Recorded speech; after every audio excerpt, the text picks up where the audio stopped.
You're watching HNN, the Heaven News Network. And now, the news.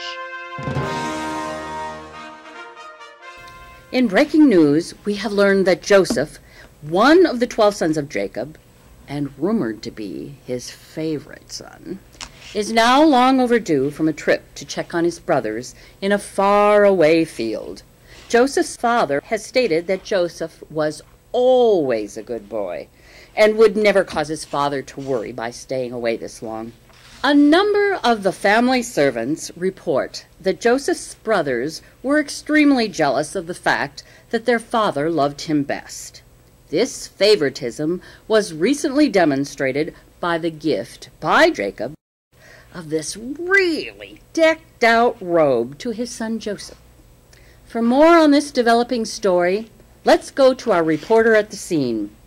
Have you learned anything new? In fact, I have.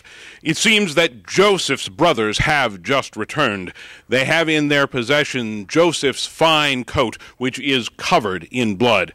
It seems that Jacob is convinced that Joseph must have been attacked by a wild animal and torn to pieces, unquote. The brothers were unable to explain why no other clothing or remains were found at the scene of this attack. At that point in the questioning, the brothers stated that their family was in mourning for their dear departed brother, and they would be answering no further questions at this time. In this reporter's opinion, there is more to this story than is currently being told. From outside of Jacob's home, back to you. That's all for now. Fly straight and keep those halos bright. You've been watching HNN, the Heaven News Network.